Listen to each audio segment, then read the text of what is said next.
Magandang umaga po sa lahat at salamat sa Panginoon na mapagpatuloy natin ang ating pag-aaral sa our distinctives, and we are now on something that we can consider as probably the heart of what makes us what we are in terms of these distinctives. Just by way of review, we are considering this in terms of various categories like a triangle or a pyramid, starting from the widest base where we share beliefs with all those who profess Christendom in an orthodox way. So we are orthodox, but in distinction from just being orthodox, we are evangelical, so it narrows down to those who believe in salvation by grace. We are now in that section where we are considering being reformed, which is beyond being evangelical, in that we believe in certain beliefs that were most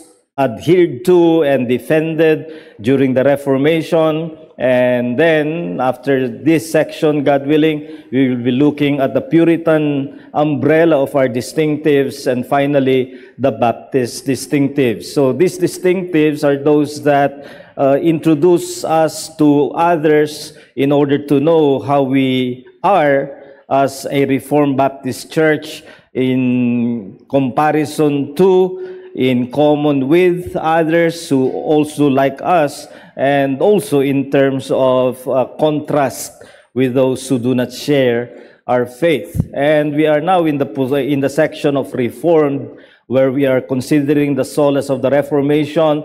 Just to summarize, we began with the sola scriptura, that scriptures alone are the Word of God now. So ipapaalala ko lang na sa atin ang salita ng Diyos ay siyang autoridad natin, at ang salita ng Diyos ay ang nakasulat na sa tinatawag nating kasulatan o Biblia, at walang salita ng Diyos na matatawag nating special revelation sa ibang kaparaanan kundi sa nakasulat lamang. And then sola gratia is salvation is by grace alone.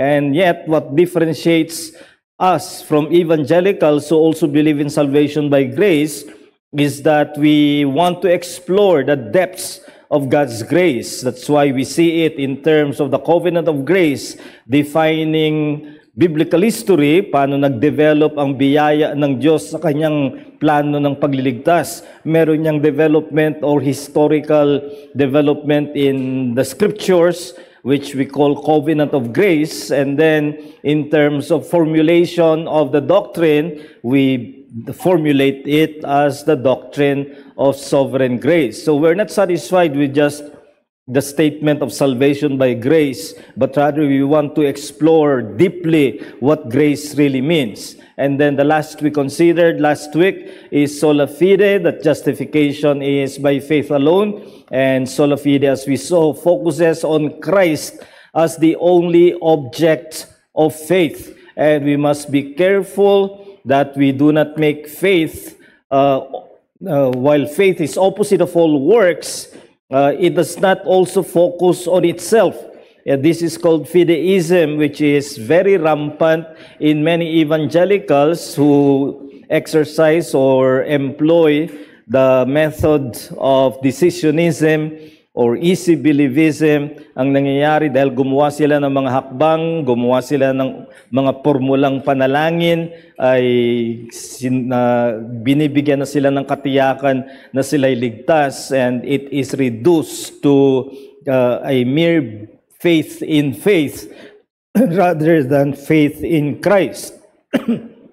So we will now come to the fourth of this, and it is solus Christus. So bakit biglang naiba mula sa sola ay naging solus? Dahil neuter ang mga scriptura, gratia and fide, while Christus obviously is masculine, and in Latin the right word for the masculine is solus. So it's now solus Christus, and we are asking here the question, is Christ exclusive for salvation? So we are touching on something that will be quite sensitive to many people today in the world, especially in the West, We are dealing with the issue of exclusivism. And we are asking here, of course, the logical follow-up to that question. If Christ is exclusive, are believers in Christ exclusively saved? So that's asking simply, are we not saved by any other means except Christ? That is exclusivism. So exclusive, remember, is adjective, and the noun of exclusive is exclusion. The verb is what? Exclude. So masakit sa tainga talaga na sabihin mong puwera ka pag ikaw ay hindi na kay Kristo. And that is exactly what we are, what Christians are claiming, that Jesus Christ is exclusive, that if you are not in Christ, you are excluded from those who are truly saved. And that is the Christian claim. There should be no reservation about that. We do not waver. We should not waver, though we are now in a situation where many evangelicals are wavering about exclusivism. This is what Reformed Christians continue to maintain, that the Christian claim is the exclusivism of the Lord Jesus Christ. But we are encountering quite the opposite spirit in the world, especially in Western culture, where it extols inclusivism.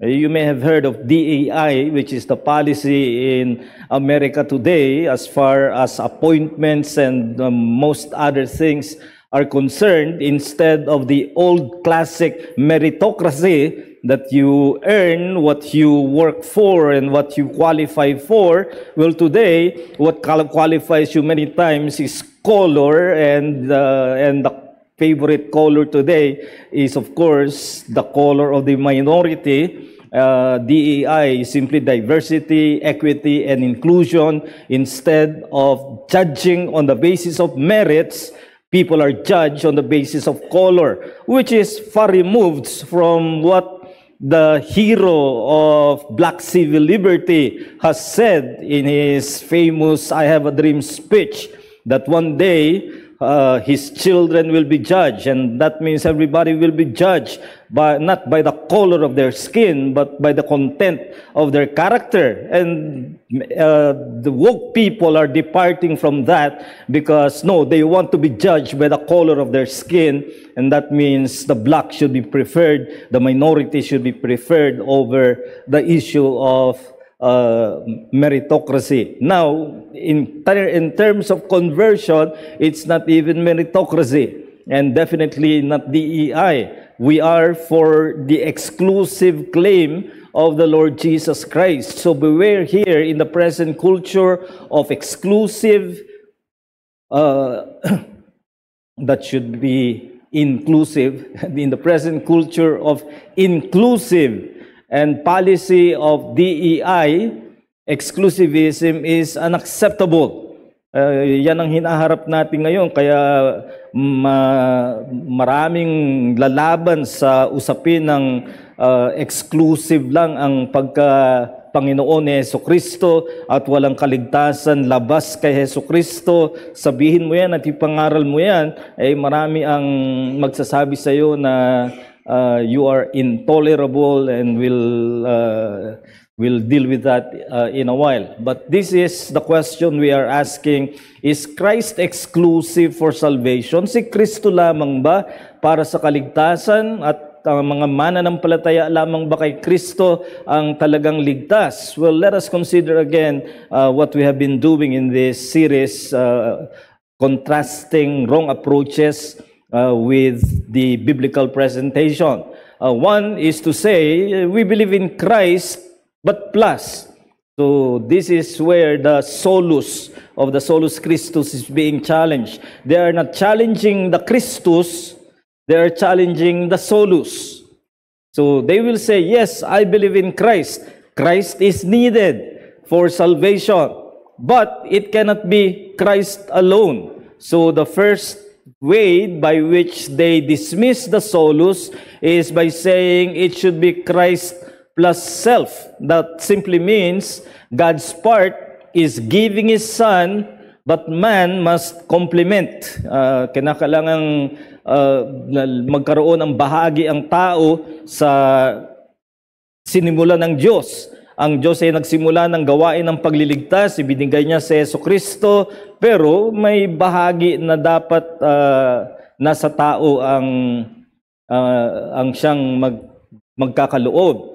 The complement of self, and that is the whole idea of this Christ plus, and self becomes the plus factor. In other words, Christ alone is not exclusive. It is Christ plus self, and many times when you say self, you will of course say something what is of that self that makes it a plus factor to Christ. They will often refer to moral condition. So, yung moral condition ng tao o kaya naman ay free will response. May pagkakapareho ito sa mga natalakay natin sa mga nakaraan, especially in sola fide. But you see how this solus and solus are entwined. And they're saying, yes, God has done everything He could by sending Christ, but now, unless man complements it with the right moral condition, according to the Roman Catholics, or by an exercise of free will, according to evangelicals who are not reformed in their conviction, kinakailangan may gawin na malayang pagtugon ang tao. And in answer to this, let me say that I do believe there is a saving response to the gospel. We are not just presenting the gospel and then say that everybody is saved if they have heard the gospel. There must be a response, and I'm making this very clear to those of you who may have heard the gospel so many times, perhaps for so long, and yet you have not responded to the gospel. Well, don't use the sovereign grace of God as a pretext why you are not saved, when that gospel of salvation has been presented to you so clearly. It is an offer to you for you to respond to the gospel. So we believe that men must respond to the gospel. But what many hides or perhaps cover up is what the scriptures state clearly, that even that response is by the grace of God. It is not that God stopped at giving Christ and then waits until man responds. He demands response from sinners, but sinners cannot respond by themselves. Yung mga makasalanan hindi kayang tumugon sa sarili lang nila. Kung makakatugon man sila at ito responsibilidad nilang tugunin, ngunit kung makakatugon man sila, ito pa rin ay sa biyaya ng Diyos. Hindi naghihintay ang biyaya ng Diyos. Ang biyaya ng Diyos ay kumikilos sa mismong pagtugon ng makasalanan. Ito ang sinabi ng Panginoon. In John 6:44, Jesus said, "No one can come to me."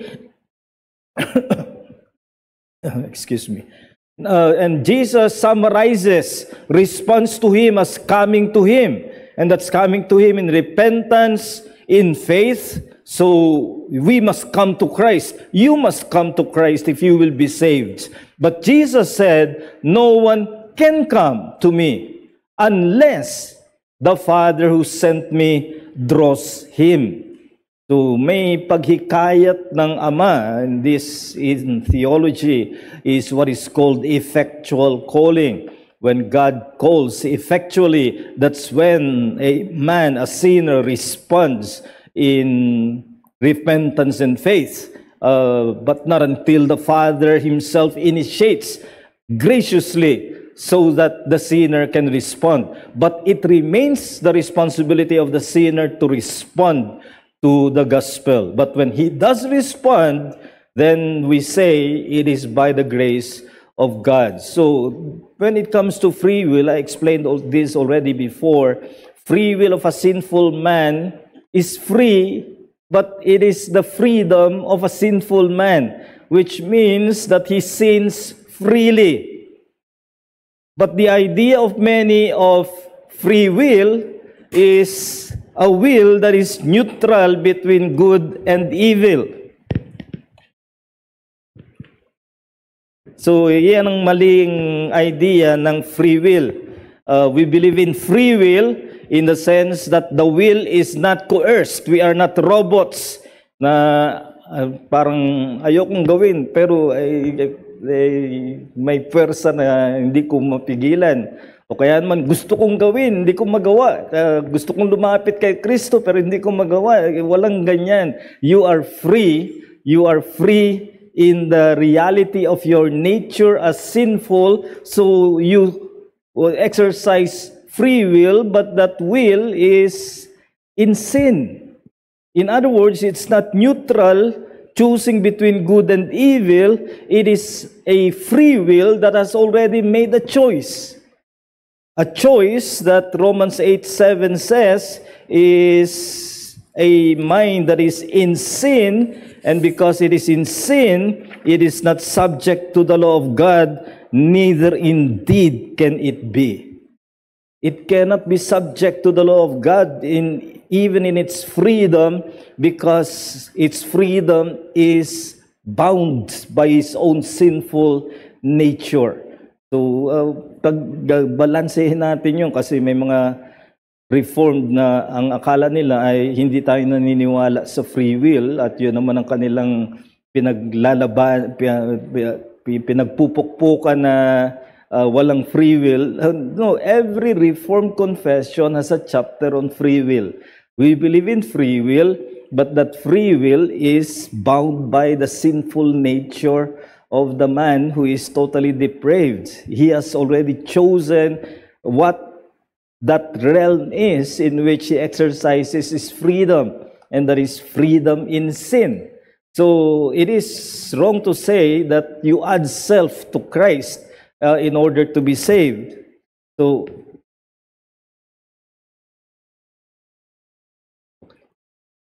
now the second wrong approach is to add the church. And here the Roman Catholic Church is very emphatic in its documents. Again, I'm just citing official documents of the Roman Catholic Church that the church is the necessary means whereby a man is going to appropriate Christ. So hindi nila sinasantabi si Kristo. Maling sabihin na ang mga kaibigan nating Katoliko ay isinasantabi si Kristo. Hindi totoo yan. Pinagdidiinan nila na kailangan si Jesucristo, pero ang kanilang sinasabi, ang kaligtasang mula kay Jesucristo ay mapapasa makasalanan lamang sa pamamagitan ng mga gawain sa simbahan. And particularly because of the church hierarchy. The church has the hierarchy to give effect to Christ. Now we tend to think of hierarchy as levels of authority. Hierarchy is from the Greek hierus. Hierus is priest. So it's about priestly structure in the church. Because the church, the Roman Catholic Church, it is claimed, has the priestly mediation necessary. You cannot have the salvation of Christ unless it comes to you through the means of the church, the priestly structure of the Roman Catholic priesthood. So priests make sacraments effective. Kahit na meron kang misa, tapos hindi naman pari ang magmimisa, walang bisa iyon. Kaya kailangan mo yung pari. Yan ang sinasabi nila na we need the hierarchy of the church. It is not sacramental without the priest. Now, last week we studied sacramentalism. Now, at this point, we are showing how sacramentalism works, and that is through priesthood. At yan ang kanilang sinasabi, bakit kailangan ang simbahan upang bigyan ng kakumpletuhan si Jesucristo. And our answer to that, based on Scripture, is that there is no more mediating priesthood among men. Sa mga tao, tinanggal na yung pagkapari na mediating ang kanyang gawain all believers are now priests. What was said of Israel in the Old Testament is applied by Peter to all believers. In 1 Peter 2 verse 9, you are a chosen race, a royal priesthood, a holy nation. It's actually an address to Israel in Exodus 19, but what was said of Israel and to Israel is now transferred in the New Testament by Peter to the church, to all believers. All believers are now priests. And that's why we do not need another man in the church who will render our worship effective. Our only need is Christ. Christ is the high priest, but all of us are priests. Now, the pastor is not a priest. Some pastors make an ego trip because many of the converts, understandably, come from the Roman Catholic Church, and they are saddled with this idea of priesthood of the church leader, and what they thought of the Roman Catholic priest, they transfer to the pastor, and they treat the pastor like a priest. And as I've said, many pastors are doing ego trip by accommodating that treatment of priesthood, and that is not the case. Nangyayari yan kung minsan pag inaakala mo na yung prayer request mas effective kung ang pastor ang magpipray. Katabi mo lang yung isang kapatid ni hindi mo masabing ipag-pray mo ito, kailangan pastor ang mag-pray. That is treating the pastor like a priest whose prayer becomes mediatorial. It is not. And my prayer is no more effective than yours, no more accessible to God than yours.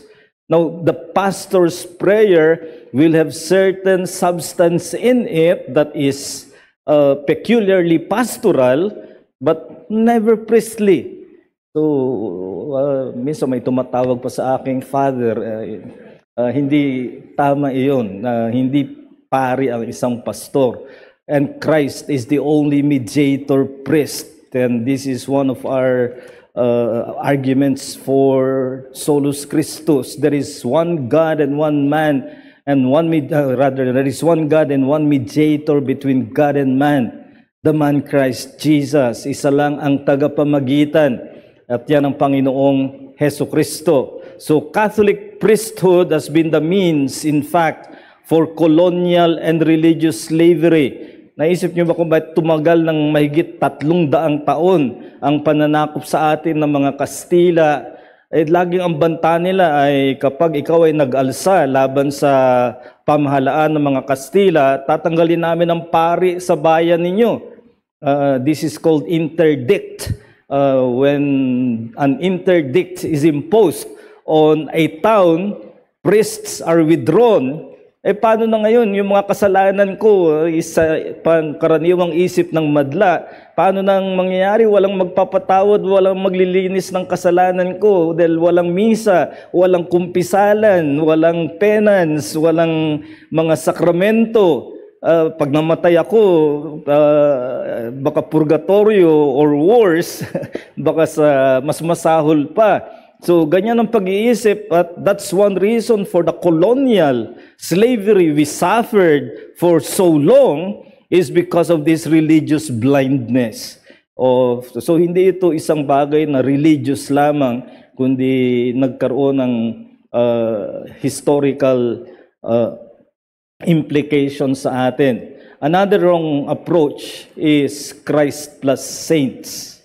And here, you may not have heard of this, or I'm sure if you have been under this, the teaching of this church, I would have taught it somehow. And this is the belief that the saints have extra righteousness to share to devotees. This is the Roman Catholic doctrine of supererogation. So parang sinasabi nila, ang isang saint, and remember, a saint in the Roman Catholic view is someone canonized. At kaya siya nagiging saint ay meron siyang too much righteousness, or righteousness more than he needs. Remember, they believe in salvation by merits. So there are saints who have more righteousness, extra.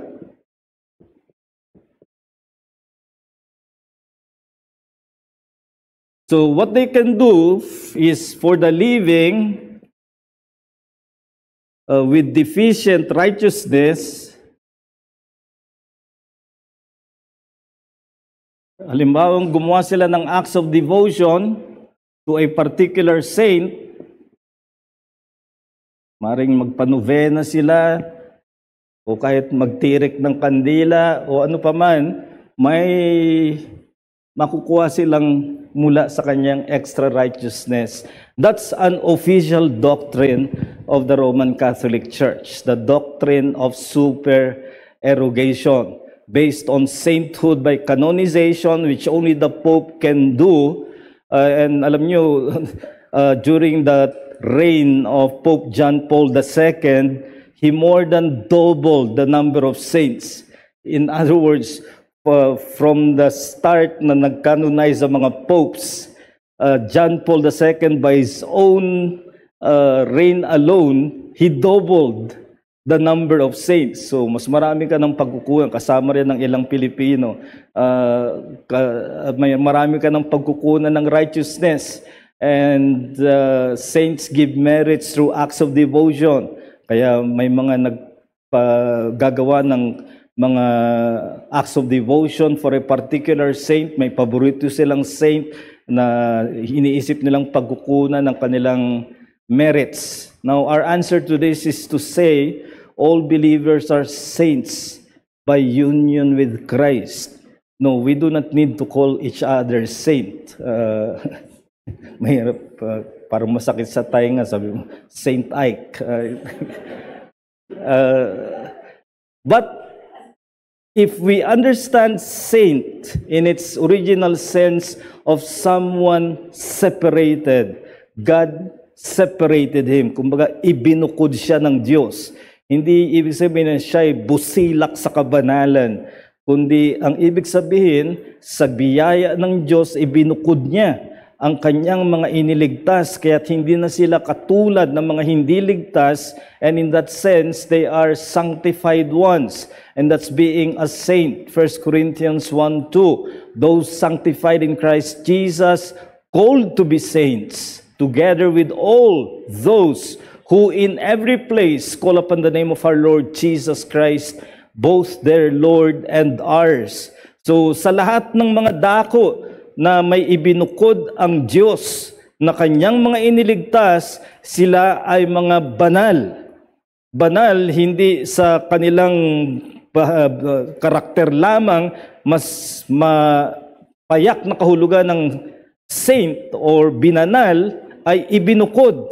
Ibinukod ng Diyos upang maibas at maitangi doon sa mga hindi ligtas. So, and here, the favorite saint without doubt is Mary. And I want to say, even Mary was never given any mediating role. You do not find that in the scriptures. The last mention of Mary explicitly by name is Acts 1:14. And what was she doing? She was praying with the disciples. The disciples were not praying to her. She was a quiet participant in the prayer of the assembly of the church. So she was not playing a central role. Kung matatandaan nyo sa Acts 1 followed by Acts 2 ay nagkaroon pa ng pagpalit o pagtalakayan sino ang ipapalit kay Judas.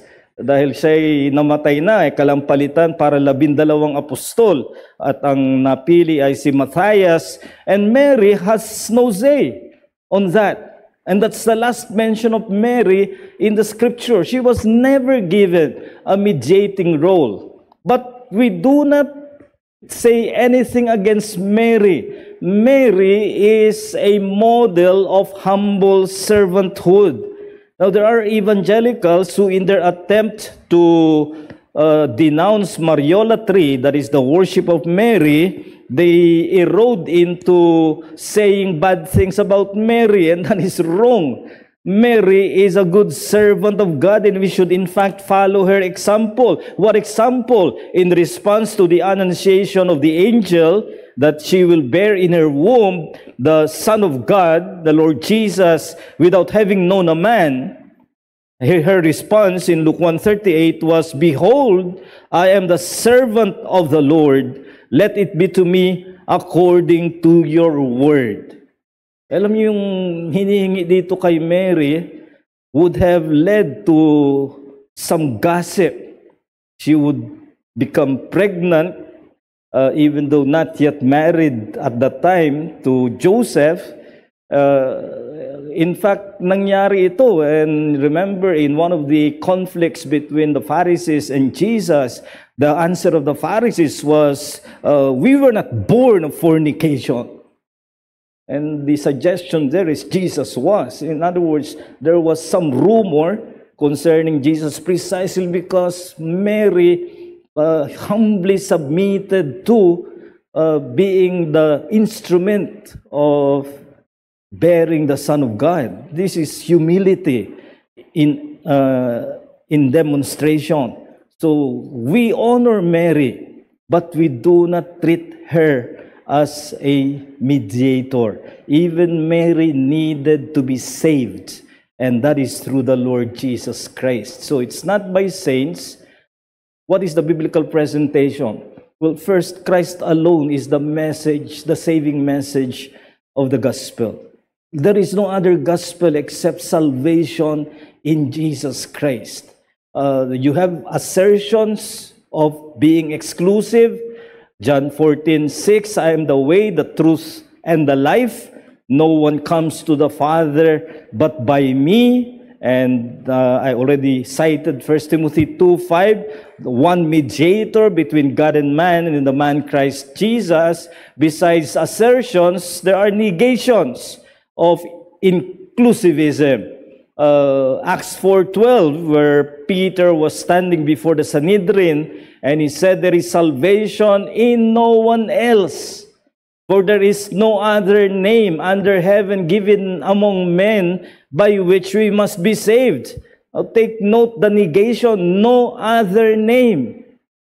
Hindi niya sinabing this is the best name, but there are more inferior ones you can try. No, there is no other name. If you try to invoke any other name, there is no salvation. Salvation is only in Jesus Christ. And Apostle Paul adds to that in Galatians 1:8, though we or an angel from heaven should preach to you any other gospel than that which we, the apostles, have preached, let him be accursed, let him be anathema. So it's a denial of anything in addition to Christ as the saving message of the gospel. So the gospel of Christ compels a choice. It cannot be both exclusive and inclusive. The Christian faith is exclusive. Yan ang pinapipili sa atin. And the second point corroborates that. Because addition to Christ is in effect elimination of Christ. Ano mo ang sabihin, maniniwala naman ako kay Kristo. Kikilalanin ko siyang tagapagligtas.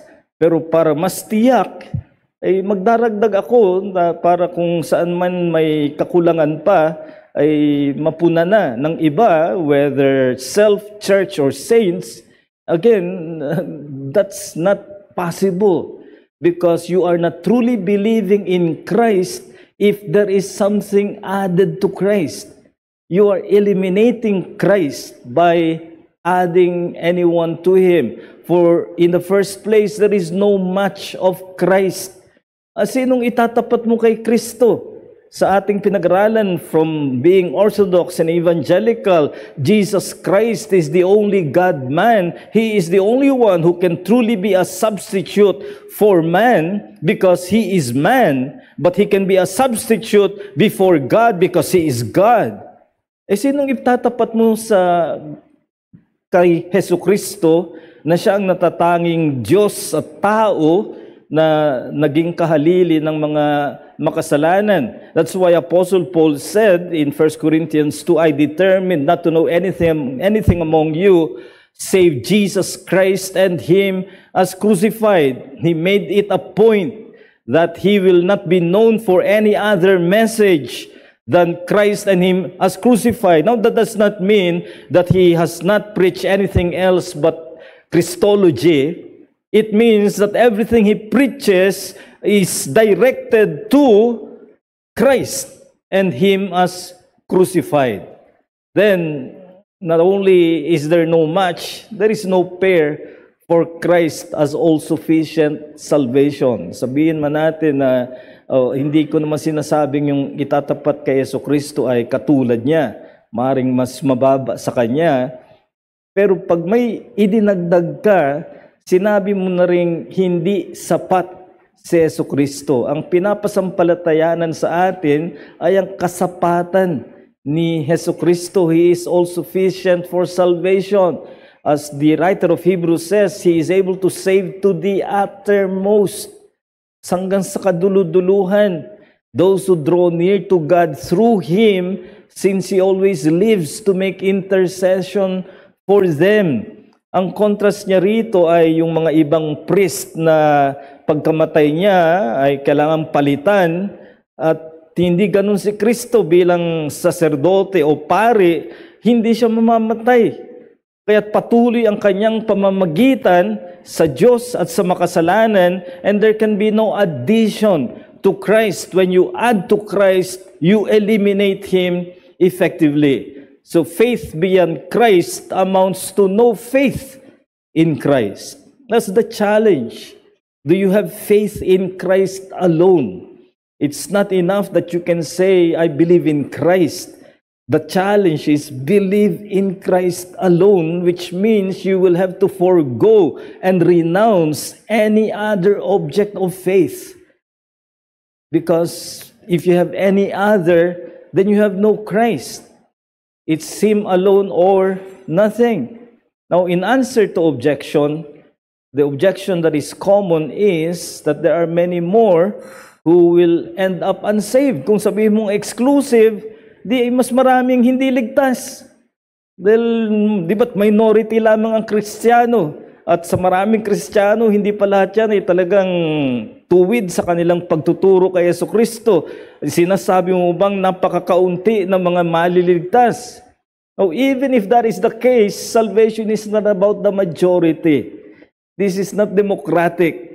Kung sinong paramihan ng boto ay siya ang tama. Hindi pwedeng ganun pagdating sa Ebanghelyo. And again, this may be something that is hindering some of you from fully coming to Christ, is because you are thinking of many of your friends who you may either lose or change relations with. Because you become a Christian, it will have an effect on the people you hold dear. And I can understand that, but remember, we're talking here of eternity, and in the matter of eternity, it will not be a question of how many more are in this particular position. It will not be decided by the majority, but by the truth. So even if this is true, it's not a matter of majority. Salvation is gracious provision. Remember this, God did not need to save any sinner at all.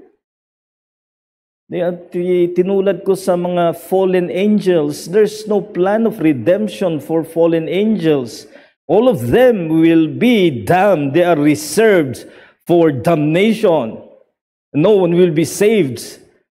Now, if God treated fallen mankind that way, then no one would have been saved, and that still would serve the justice of God. But out of the abundance of His mercy, ay gumawa siya ng provision para sa kaligtasan. Pero bilang sagot sa ganito, salvation is promised to be abundant and representative. May mga reformed naman na parang tuwang-tuwa pa na sila yung minority at ginagawa pa nilang sukatan kapag marami ka, hindi ka tama. So, dun tayo sa kaunti. Hindi ganyan ang mentalidad sa salita ng Diyos. Just to cite one in the vision of the Apostle John of the redeemed in Revelation 7:9, following a great multitude. He saw a great multitude that no one could number from every nation. Now, nation here is ethne.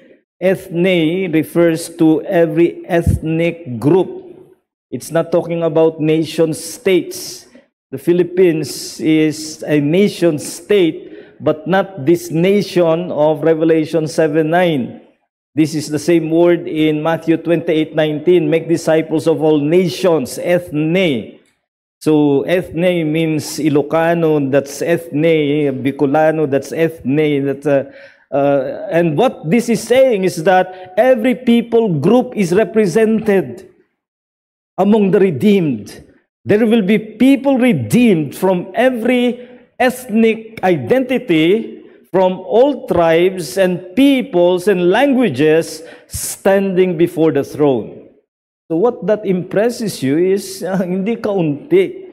It represents the whole of humanity. Those whom God will save covers every community of sinners on earth.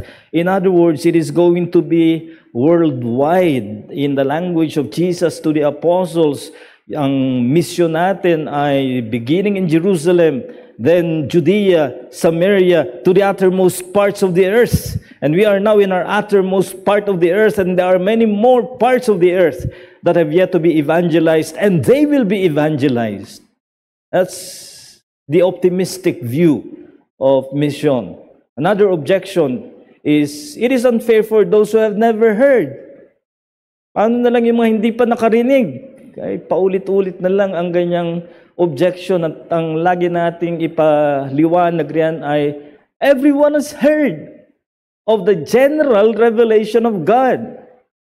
Psalm 19 verse 1 makes it very clear that the heavens declare the glory of God, and the sky above proclaims His handiwork. Day to day pours out speech, and night to night reveals knowledge. There is no speech, nor are there words whose voice is not heard.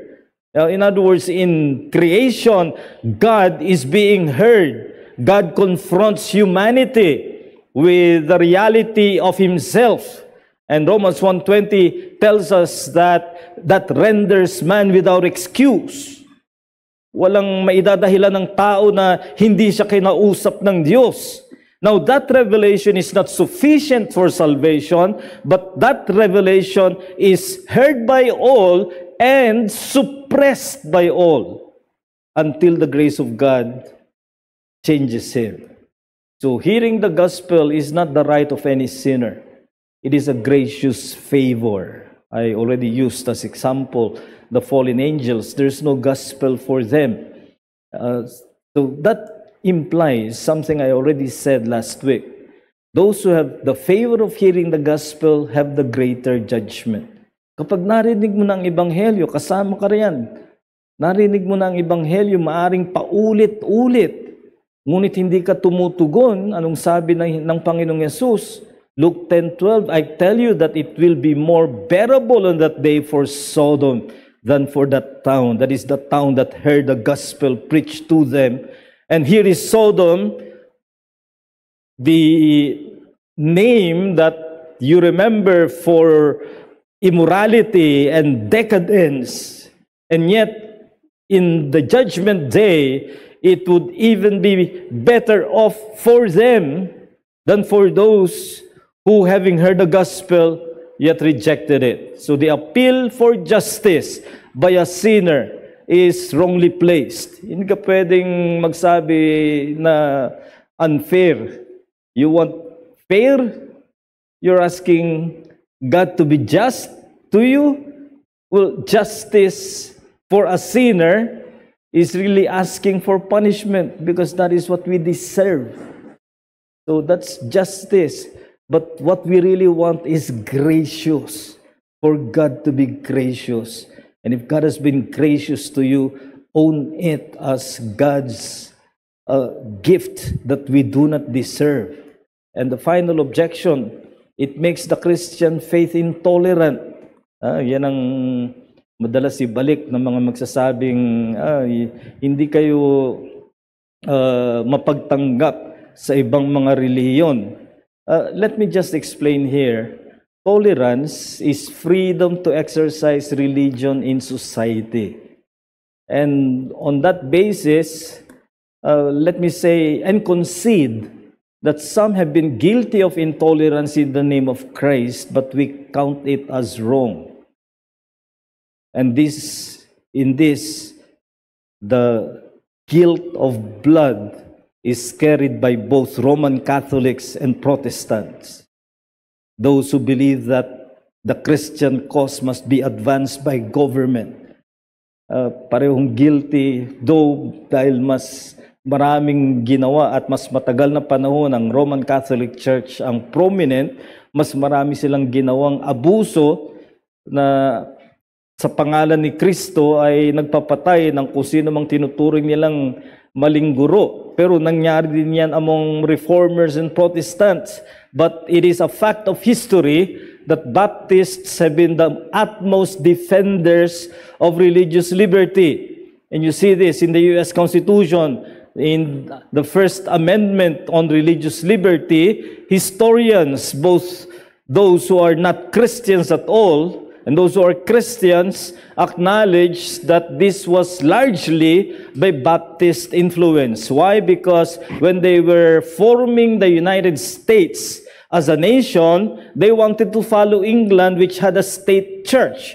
Until now, England or UK now has a state church, the Church of England. And the United States wanted to follow that, and they chose the Baptists to be the state church.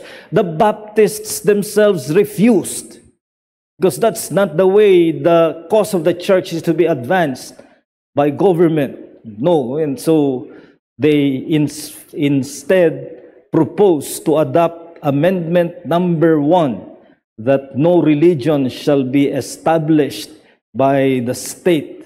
So many are reducing the gospel message in the name of tolerance. However, this is what is wrong.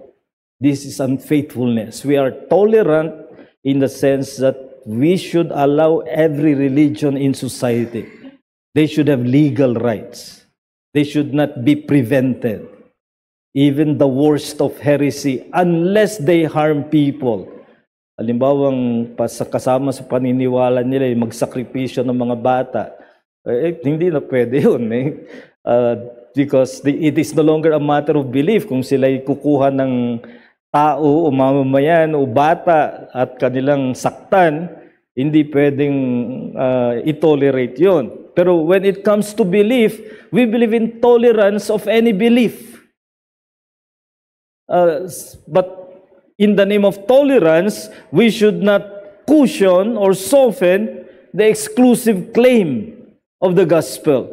The gospel remains exclusive, and we in fact use the freedom of religion or religious liberty in order to freely preach and proclaim that there is only one Lord, one Savior in Jesus Christ. So in conclusion, the significance of Solus Christus is there is an authoritative Christ uniqueness of gospel proclamation. Ito yung sinasabi ko kanina, when we preach and proclaim, we should not be tentative. We should rather be authoritative. Because as Paul said, for what we proclaim is not ourselves, but Jesus Christ as Lord, and ourselves as servants for Jesus' sake. Hindi ito pride. It's humility, because we are servants of Christ, and we know Christ to be King. We proclaim Him as such to all the world.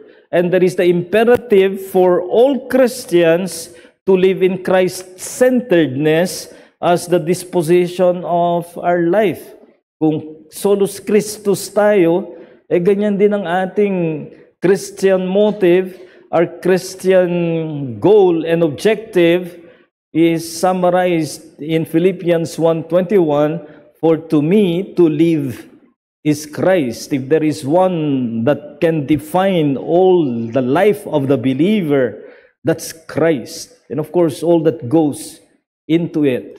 So this is not to deny the Father and the Holy Spirit, but even our relationship with the Father and the Holy Spirit is through the Lord Jesus Christ. That's why you often hear the benediction. Actually, nauuna doon dapat ay the grace of our Lord Jesus Christ and the love of God and the fellowship of the Holy Spirit be with you all. So that's 2 Corinthians 13:14. So this is our last verse. Paul, who was describing what he had been as a Pharisee, more than any of the Judaizers who were boasting of their Pharisaic superiority, Paul attained more. But what did he say? Indeed, I count everything as loss because of the surpassing worth of knowing Christ Jesus my Lord. For his sake, I have suffered the loss of all things and count them as rubbish in order that I may gain Christ. Now, if only we can have that kind of comparison.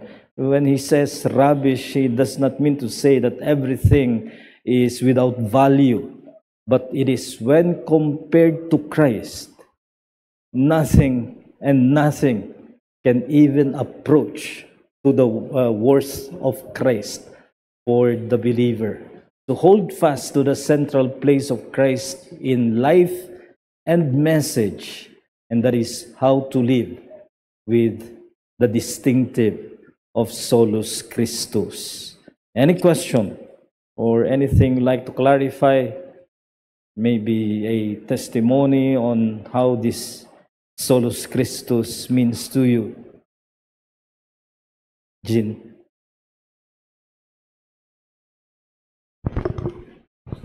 Pastor, thank you for the reminder of what has been taught to us in the past. My question is on the Christ's uniqueness in gospel proclamation. We said that, so my question is, well, we do not deny the Father and the Holy Spirit as all are through Christ.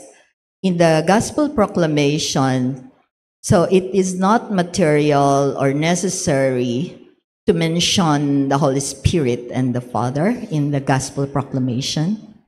No, when we say Solus Christus, we are presenting Christ as the only Savior, the only mediator, the only saving message of the gospel. Not simply knowing the Father. A person can know the Father as God. That will not save him. A person may even claim the Holy Spirit and know the Holy Spirit by way of experience, and that will not save him unless his Savior is the Lord Jesus Christ,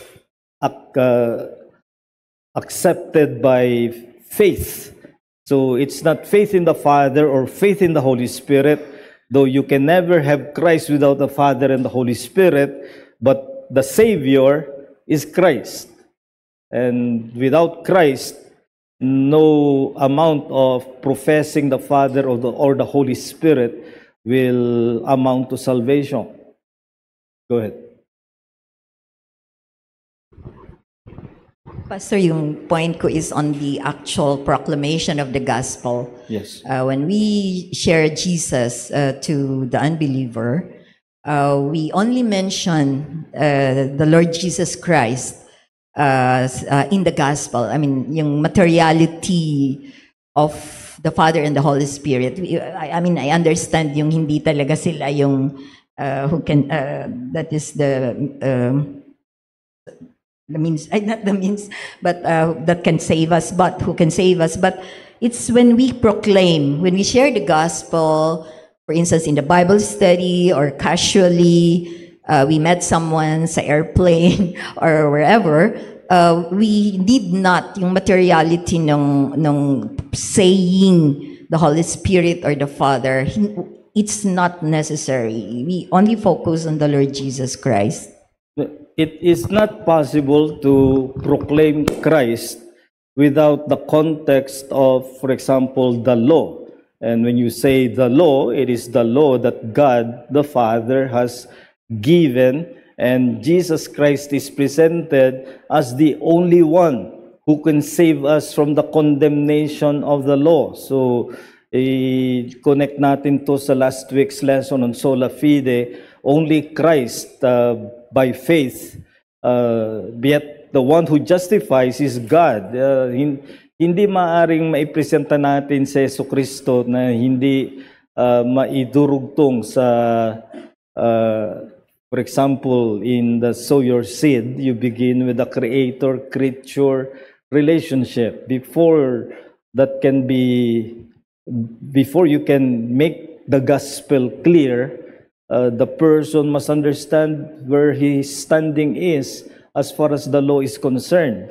So when we say Solus Christus, it is not denying the Father or the Holy Spirit. We are saying that because of our standing, precisely because of the Father's law, the only way that we can be saved is through the Lord Jesus Christ. So yung solus doon ay hindi solus na the only one mentioned.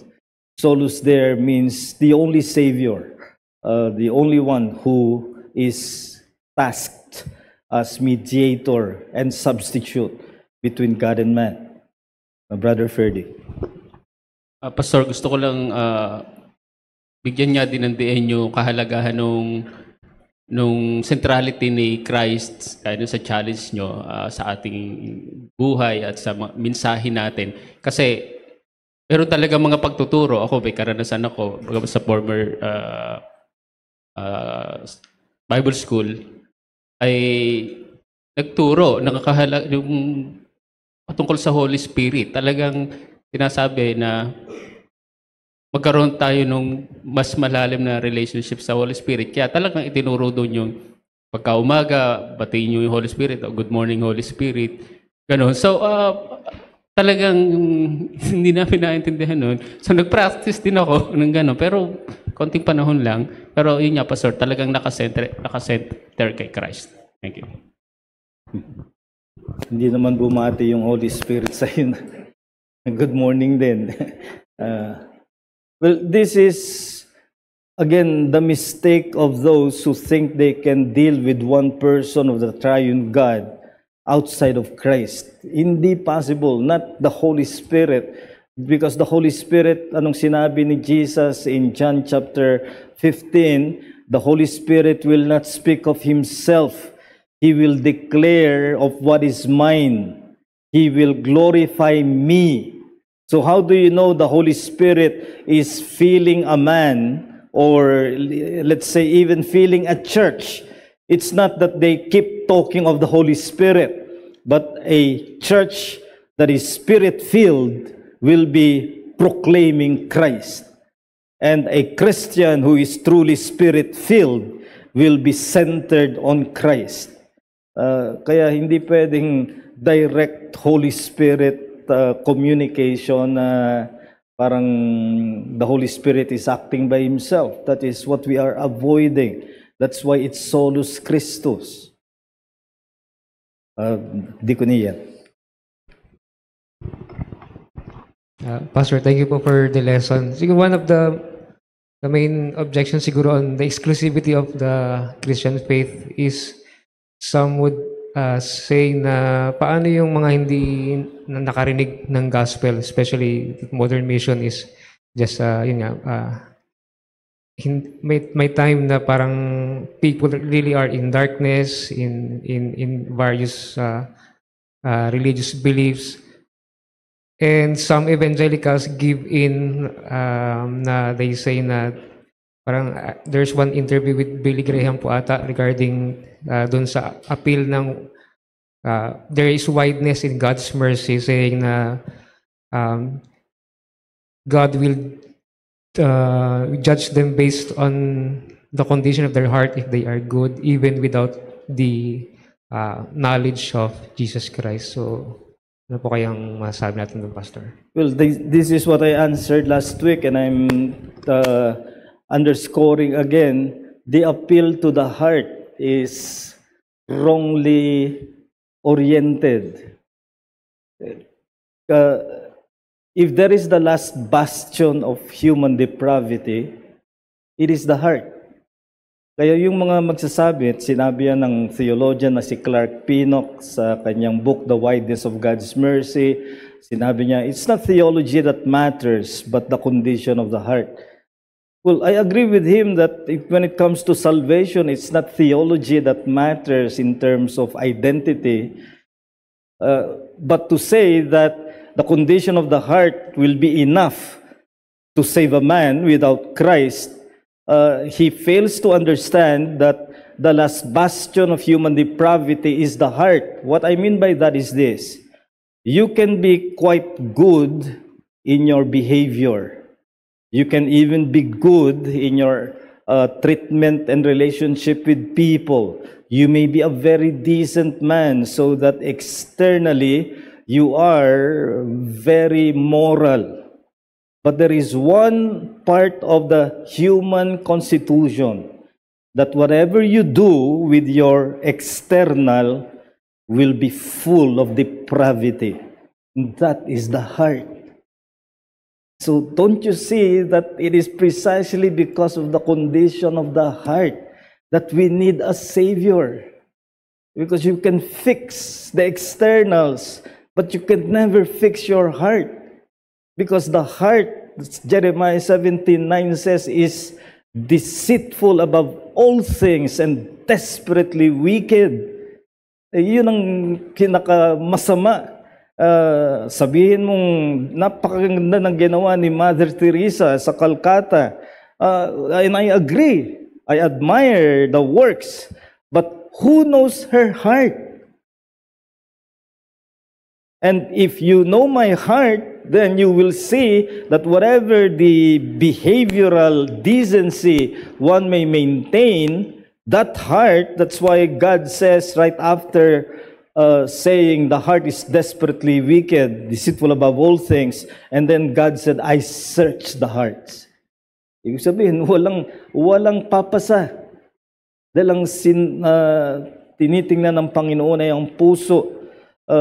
Proverbs 21:2, every man is pure in his own eyes, but the Lord searches the heart. So the point is, it's precisely the heart that makes us so in need of salvation. How could you appeal to the heart when it is the heart that tells you there's no hope for us in self-salvation? So the appeal to the heart is the most plausible sounding but the most wrongly footed argument in self-salvation. Any last 2 points, Ate Emma?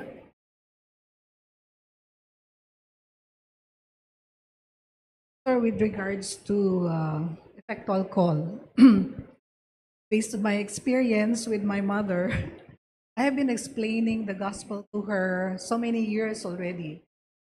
And how do I test whether she understood it? When I ask her again, how do you think, why would the Lord let you enter heaven? And she would again say, it's because she tithes, she goes to church, she does good works to her siblings. So that means she did not understand it. And I kept doing it regularly.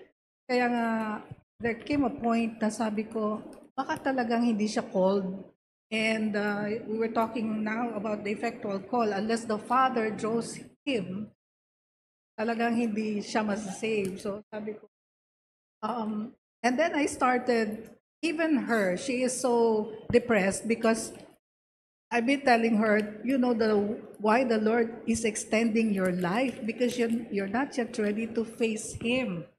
So unless you understand the gospel, I keep on telling her, you will not enter heaven.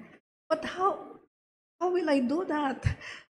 I know, I understand what you're telling me, the facts. And, yung lesson mo last week, Pastor, about the elements of faith, about trust, assent, knowledge, assent, and trust. Sabi ko, wala pa kasi Wala ka pa dun sa level ng trust. And then, Myla, I think, share sow the seeds, sow your seed. Sabi ko, baka that's a good strategy. I've not tried using the sow your seed. Sabi ko, gagamitin ko ngayon. So, we started Bible study yesterday, and the creature, and I'm praying that she will get it this time with your material. Kasi talagang, Pastor, I'm already desperate, and hindi ko naman sinasabi yung self-effort ko para siya, but I also get frustrated when I see there's no progress. Parang wala talaga. So nakaka-discourage din as a believer. You want your loved one the gospel. So yun po yung sabi ko, sige, sow your seed for the first time I'll use it. Good instrument to use, but not guarantee, because again, we are dependent on the grace of God to make it effective for her. And I understand your frustration, your discouragement. That's the way I dealt with my father when he was alive. And in his case, hindi lang sa walang progress, kundi palaban. Nakikipagdebate. Mahirap makipagdebate ang anak sa tatay. Hindi mo masabing tuwirang mali ka. Itong sabi ng Biblia, akala ko labanan lang ng pag-interpret ng text. Pag nagalit na, tahimik ka na. Opo. But at a point, I think I have shared to you the story, at a point na nakukonvince siya sa mga Jehovah's Witnesses, I made an arrangement with my mother then na pupunta ako sa oras na dumadalaw yung mga JWs, at nangyari ngang nagkaharapan kami. To a certain extent, I kind of regret how I humiliated them. But it was for the sake of my father. When my father saw that the JWs had no answer to the points I raised, doon siya nagsimulang mag-isip, and ultimately, I believe that led to his conversion.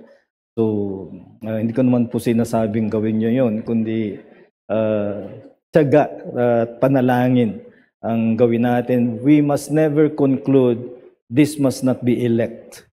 It's in the decree of God that we never know. We must never conclude that. We must always pray that the Lord will be gracious to anyone we share the gospel with. Last point.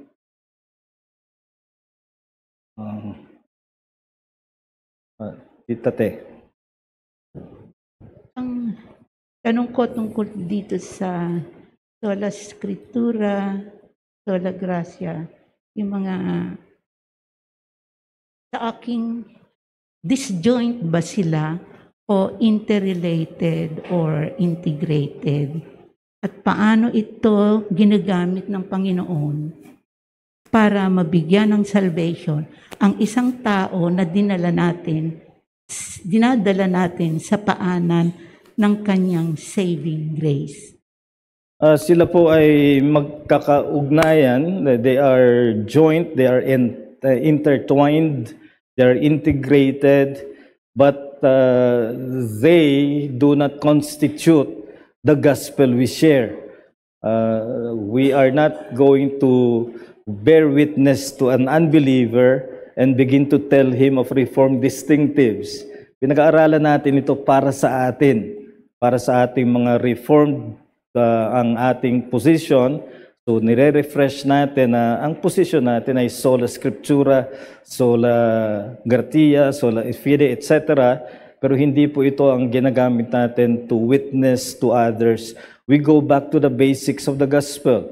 We are under condemnation of the law, but there is a provision for our salvation, and that is Christ alone because of what He has done. So let's not mistake distinctives with the elements of the gospel for our witnessing. So next week, God willing, we will be looking at the last of this sola scriptura, sola gratia, sola fide, solus Christus, and ultimately it leads to soli Deo gloria, to God's glory alone. Let's close in prayer. Dakila naming Diyos, sa aming mga baging Ama, nagpapasalamat kami na mapanariwa namin ang katotohanan na tanging si Kristo ang kaligtasan namin. Wala nang iba, walang karagdagan. It cannot be Christ plus self, or Christ plus the church, or even Christ plus the saints. Because anything plus to Christ becomes an elimination of the Lord Jesus Christ. Help us, Lord, that in refreshing solus Christus, in our distinctives, we may have that authority in our proclamation of the gospel, that we are presenting the provision of God as the only way of salvation. And at the same time, let it be a call to each believer here that our lives should be defined by Christ, that we can say with the Apostle Paul, "For to me to live is Christ." We also pray, Lord, for those who are still outside of the Lord Jesus Christ. They cannot make any excuse, nor can they even raise the objection, often raised, that they have not heard. They have heard, and they have much less excuse, and the threat of a greater judgment unless they heed to the gospel of Jesus Christ.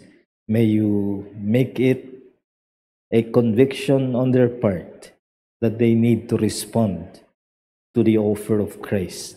But then we know that when anyone responds to Christ, it will be by your grace. So help us in our witness and sharing of the gospel to have that diligence, perseverance in sharing, but also the humility that it does not depend on us or on our materials. It depends on your grace. So be gracious, save sinners, and help us stand strong on the conviction of solus Christus. We pray all these things in the name of our Lord and Savior, Jesus Christ. Amen.